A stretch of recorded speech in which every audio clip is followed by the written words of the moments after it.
नमस्कार, मैं हूं आपके साथ अंकिता पाल। बुलेटिन की शुरुआत करते हैं। शिमला में विक्रमादित्य सिंह ने अपनी सरकार में मंत्री पद से इस्तीफा दे दिया है। इस दौरान विक्रमादित्य सिंह ने सीधा मुख्यमंत्री सुक्खू के कार्यप्रणाली पर हमला बोला है और कहा कि मुझे दुख के साथ में कहना पड़ रहा कि मुझे एक मंत्री के तौर पर अपमानित करने का काम किया गया है। जिस तरह के संदेश विभाग में भेजे जाते हैं, हमें कमजोर करने की कोशिश की गई है। सरकार सभी के लिए सामूहिक प्रयास से बनी थी। मैं किसी भी दबाव में नहीं आने वाला हूं। साथ ही उन्होंने ये भी कहा कि विधायकों के साथ कहीं ना कहीं अनदेखी हुई है। विधायकों की आवाज दबाने की कोशिश की गई, जिसके कारण हम आज इस कगार पर खड़े हैं और लगातार इन विषयों को पार्टी नेतृत्व के समक्ष भी उठाया गया है, लेकिन उसे गंभीरता से नहीं लिया गया।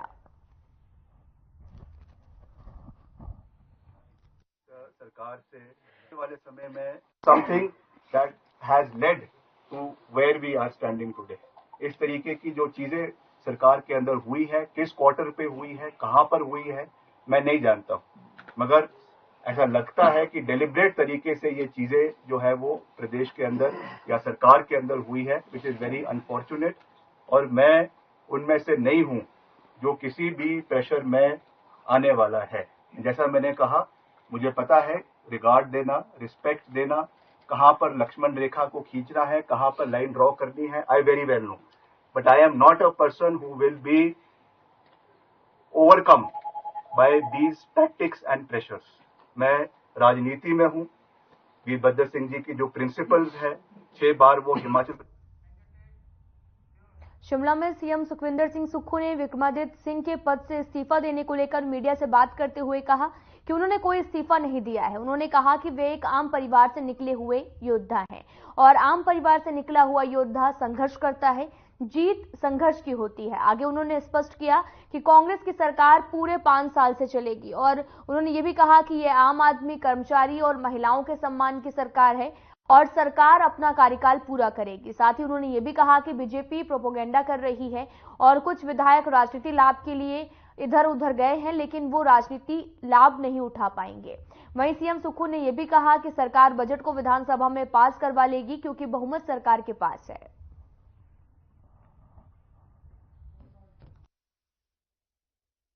सबसे पहले तो मैं ये स्पष्ट कर देना चाहता हूं कि कुछ मीडिया हाउस में ये खबर चल रही है कि माननीय मुख्यमंत्री जी ने इस्तीफा दे दिया। मैंने कोई इस्तीफा नहीं दिया। मैं एक योद्धा हूं, आम परिवार से निकला हुआ योद्धा लड़ाई में संघर्ष करता है और जीत संघर्ष की होती है। तो ये बात मैं आज स्पष्ट तौर से करना चाहता हूं। जो ये प्रोपेगेंडा कर रहे हैं कि ये जो बजट है, बजट सेशन में जो विधायकों को बरगलाने की बात कर रहे हैं, वो इस बात का ध्यान रखे, हम बजट में अपनी मेजॉरिटी को साबित करेंगे और जब हमारी मेजॉरिटी साबित होगी, निश्चित रूप पर भारतीय जनता पार्टी ये जानती है कि जो विधायक थे वो उसमें से कुछ विधायक हमारे संपर्क में हैं और जो राजनीतिक लाभ न उठाने के लिए कुछ लोग हैं, वो राजनीतिक लाभ भी नहीं उठा पाएंगे। ये मैं स्पष्ट कर देना चाहता हूं। कांग्रेस पार्टी की सरकार 5 साल चलेगी। आम आदमी की सरकार है, कर्मचारी की सरकार है और महिलाओं के सम्मान की सरकार है।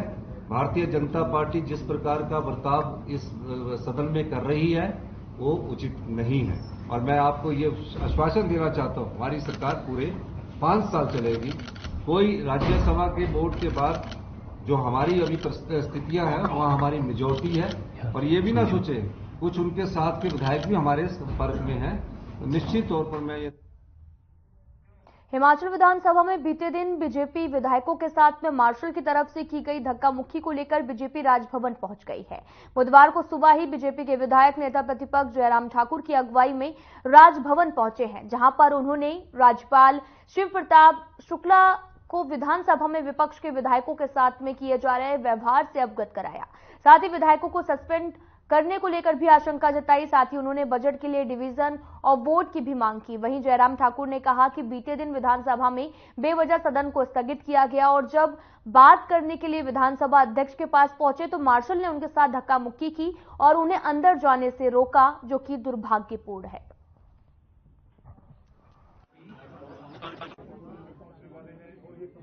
खास तौर से जिस तरह से विधानसभा के अध्यक्ष महोदय जी ने विपक्ष के साथ व्यवहार किया है और जो रुख अपनाया है, उस संदर्भ में हमने जानकारी दी है।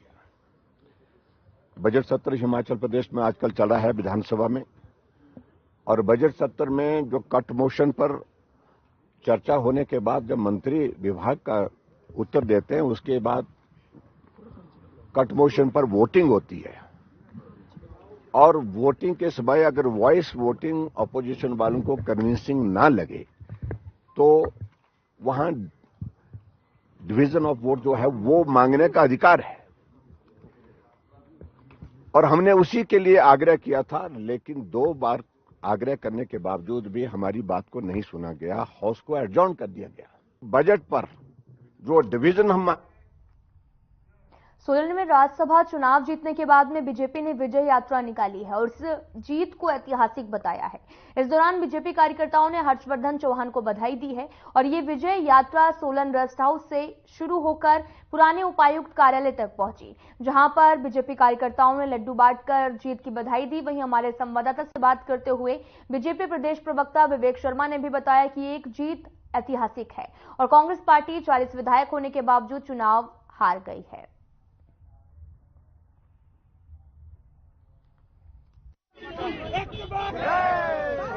ये खुशी का अवसर है जो हमने आज ये मार्च किया है, ये सर्किट हाउस से ओल्ड बस स्टैंड तक किया है, और ये हमारे लिए बड़ा खुशी का अवसर है कि हमने 25 सदस्य होने के पश्चात भी हमने अपने राज्यसभा में माननीय हर्ष महाजन जी को यहां से भेजा है। ये भारतीय जनता पार्टी के लिए एक खुशी का अवसर है।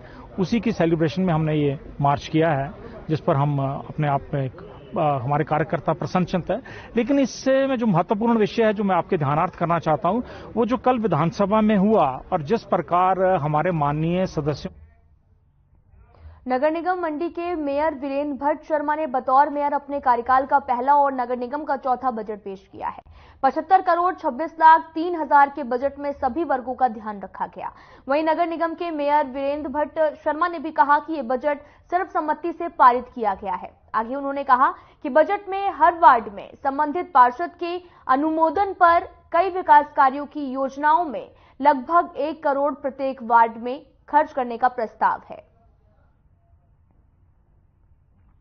कुल मिलाकर सभी वार्डों के लिए 15 करोड़ का प्रावधान इसके अंतर्गत रखा गया है और इसके साथ ही मंडी नगर निगम और नए सम्मिलित क्षेत्रों के सभी घरों और व्यावसायिक भवनों के सर्वे का कार्य को भी दिया गया है।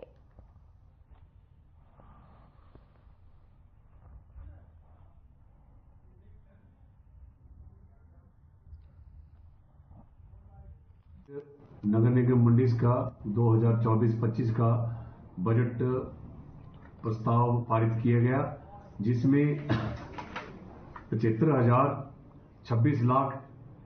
करोड़ 26 लाख 3 हजार रुपए का जो बजट था वो पारित किया गया। नगर निगम मंडी को बने 3 वर्ष का अरसा हुआ। ये नगर निगम मंडी का चौथा बजट था और मेरे कार्यकाल का यह प्रथम बजट था, जिसको सभी ने सर्वसम्मति से पास किया। इस बजट में हमने सभी वर्गों का ख्याल रखा है, चाहे वो बुजुर्ग हो, महिलाएं हो, बच्चे हो, किसी भी प्रकार का जो लोगों को सुविधाएं हैं वो देने का हम प्रयास कर रहे हैं। नगर निगम के इस बजट में हमने 1-1 करोड़ का जो अगले वर्ष हमने प्रति वार्ड विकास कार्य करने हैं उनका प्रावधान रखा है। नगर निगम की आय बढ़ोतरी के लिए लगभग 2.5 करोड़ रुपए जो हमारे नए सम्मिलित एरिया हैं उनमें जो व्यावसायिक परिसर हैं उनसे हमें आने की उम्मीद है।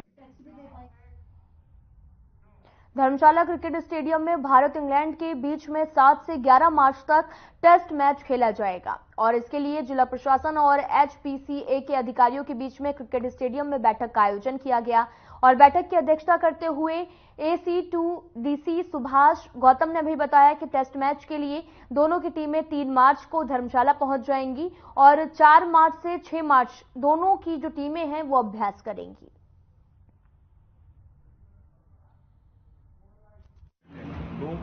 देखो पता क्या है सर, आपका क्या हो रहा है यहाँ जो आज बैठक रखी गई थी, इसमें ये बैठक जो है मुख्यतः जो 7 से 11 मार्च के मध्य जो है टेस्ट मैच भारत बनाम इंग्लैंड होना है, उसकी तैयारियों का जायजा लेने के लिए रखी गई थी।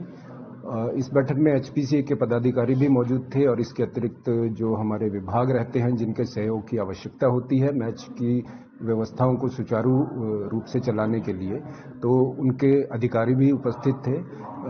यहाँ जो हमने चर्चा की है, जो समस्त तरह की व्यवस्थाएं हैं वो सुचारू रहें मैच के आयोजन के दौरान, चाहे वो यातायात से संबंधित व्यवस्थाएं हैं, चाहे वो कानून व्यवस्था है।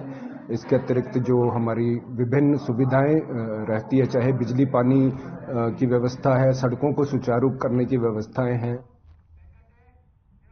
फिलहाल इस बुलेटिन में इतना ही। नमस्कार।